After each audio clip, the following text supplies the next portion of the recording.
I decided to make a video about the whole Michael Brown situation. Um, Sadly, another black male has been killed by a white police officer, and sadly, even worse, is that the response from black people is par for the course. First, it's the protesting and marching, and then we have these dusty Negroes running around rioting and tearing up stuff. And the whole thing is that African Americans, Negroes, don't understand the definition of insanity is doing the exact same thing and expecting a different result. Every time somebody is killed by a white police officer, we get the same response. Now, I feel bad for these families, and I'm sorry for the loss of Eric Garner, and Michael Brown, and the countless other brothers and sisters who get killed by the police. But the response from black people really has to change. We have to realize that the same response is only leading to the same results, which is usually a whole bunch of hoopla, some grand jury indictments, farce of a trial, and then no convictions. I really think that we have to really look at the pattern here. I mean, this has been going on for the last, I'd say, since Emmett Till, and we just keep doing the exact same thing and expecting a different result. And we have to start looking at it and saying, this is insane. Marching and protesting has gotten no one anything over the last 50 years. It's time for a new approach. I believe it's time for a new approach to civil rights. I believe it's time for African Americans to start using their economic power to make a statement. I mean, right now, a statement needs to be made that, it's not safe for us to go out, so we're not going to spend any more money. And that's what black people really need to start doing, start using their economic power to get political change. I mean, our actions right now, we just keep doing the same things, marching, protesting, and getting nothing. You get the same not guilty verdicts over and over and over again. And then you continue to go back doing the exact same thing, hoping for change. Only a crazy person does the exact same thing and expect a different result. Um, the march and protest model that we've had over the last 50 years has not worked. It never will work. And to continue applying the same approach to to fight for civil rights is moronic and just imbecilic. As I stated before, it's time for a new approach. I mean, let's try something where we just don't go to the movies for a couple of weekends. We don't go shopping during the holiday season, such as back to school, Black Friday, or the Christmas holiday season. I mean, if black people were to just not go shopping during these periods and then make a statement saying, I don't feel safe from police brutality and this is why I'm not going shopping, I think it might have a bit more of an impact because business owners don't like to lose money. And once they start seeing the impact of losing $3.3 trillion due to this type of excessive force, um, I don't think anybody wants to eat $3.3 trillion, especially during big periods like Black Friday and the holiday season where these retailers um, make most of their profits. Nobody wants to deal with that type of loss. I mean, I feel if black people started using their economic power, these situations would decline significantly. But black people, we really don't go out and use our economic power. We don't really see the value of our black dollars. And in the case of all of these police brutality situations, what our actions are is to march and protest, then go back to the exact same foreign-owned stores and go shopping, telling everybody that everything, and by our actions, telling people that everything is okay. And that's the whole thing. Our actions pretty much tell people we're okay with being mistreated. Everything that we do, we go right back to the exact same stores, foreign-owned stores. We go back right to the same old businesses, and those businesses treat us like garbage. They follow us around, and they do all sorts of stuff because this is what we don't understand. It's just like we don't follow a logical pattern. You go have your protest, you go have your rally, you go back home, go back to the same stores and same businesses, and you tolerate the same abuse and mistreatment. Um, we need to come up with black people really need a comprehensive new model for civil rights. The model for civil rights we have right now is archaic, it's obsolete, it just doesn't work. And it's time really for a new model, something that allows us to use the economic power to get political power. Um, because I really feel that it's just time for a change. I mean, we all talk about change for America and all this other silliness, but we don't apply any change to our lives. I mean, you can't get change doing the exact same thing. You can't get results if something doesn't work. I mean, the logical thing to do is to do something else. And black people really need to start doing something else because what we're doing right now is not working. It hasn't worked, and all you're getting is crumbs from the table, not a seat at the table. And what we need right now is that seat at the table, and we need a seat at the table with people who are out to look for our best interests, not these Uncle Toms. I mean, the only way to deal with these type of situations really is with some type of economic action. Um, all marching and protesting is doing is making people money. It's like it doesn't change anything. It may feel good, but it doesn't lead to anything constructive. And it's time that we did something constructive. It's time we applied some new approaches. It's time we applied new models um, to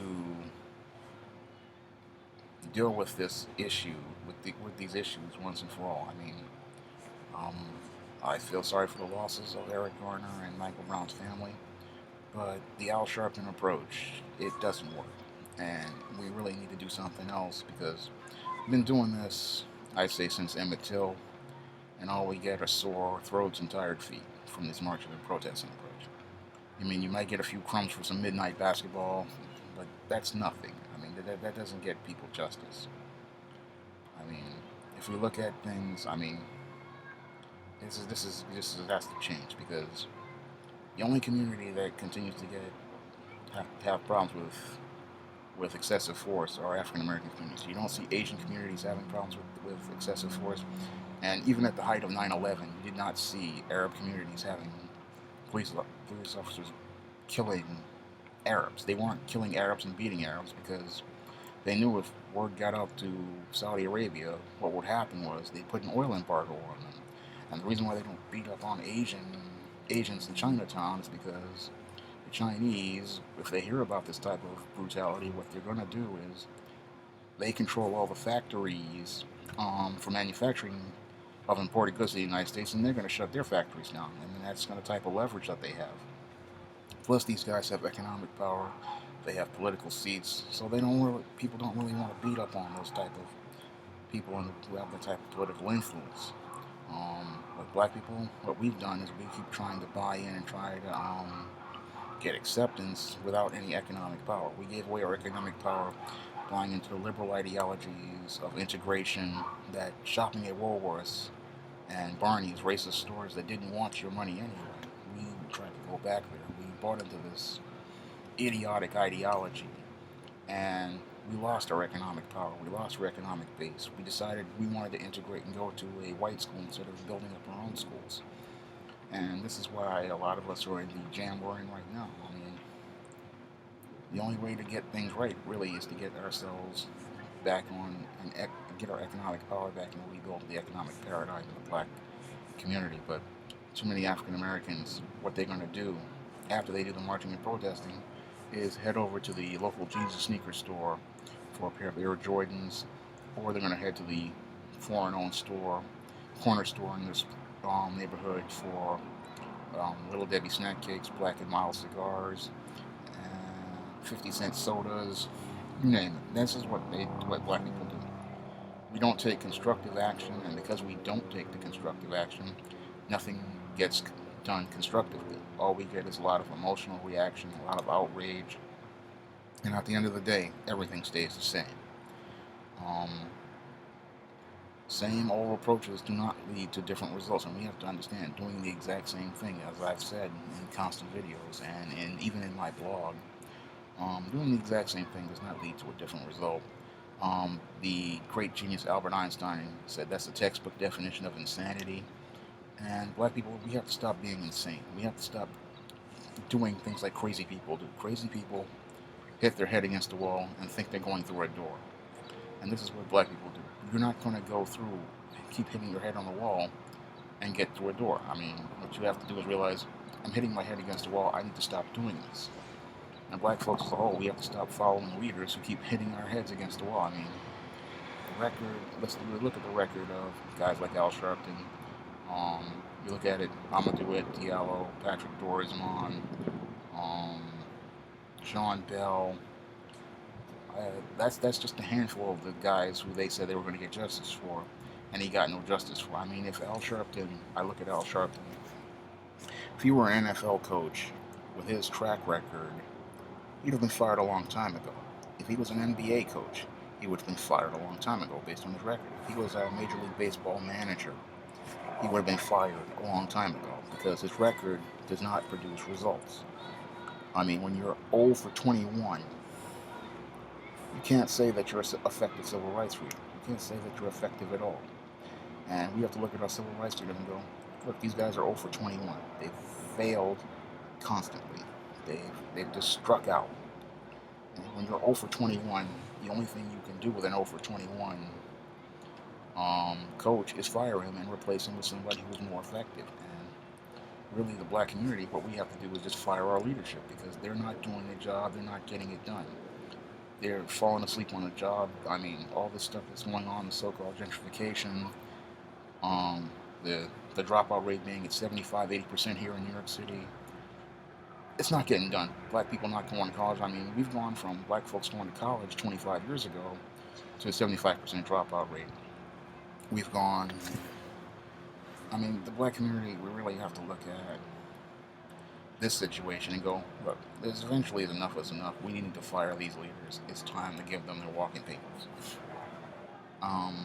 The whole model is obsolete and it just needs to be replaced. The marching, protesting, it doesn't work anymore. We need to accept the fact that it doesn't work anymore and come up with a new strategy. I mean, that got people in the door, but it's time. It's the 21st century. It's time for something new. I mean, the whole Dr. King dream, that was nice, but it's not going to happen.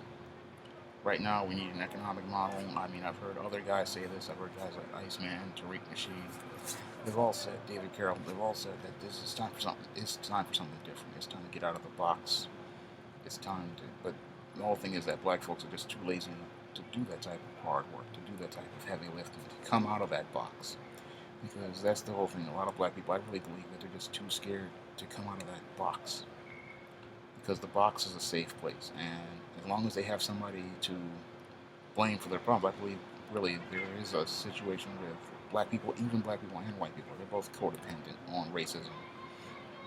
Not all white people and not all black people, but there are two contingents. There's contingents of African Americans and white people who are dependent on racism. And that's part of what David Carroll said about white liberals, but yeah, he's right. They need racism as their crutch because they're mediocre people. They can't really bring anything to the table, and if these people were forced to take responsibility for themselves, they would fall completely apart. They would die, and they're not ready for the next level.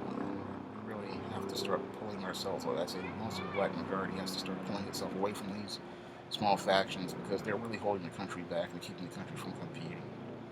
Again, I feel really bad for this kid, Michael Brown, but the approach by black people, the response is just predictable and it's tired and it's time. You really want change. You really understand that you can't keep doing the exact same thing and expecting a different result. That's all I have to say for this video. Comment, rate, and subscribe.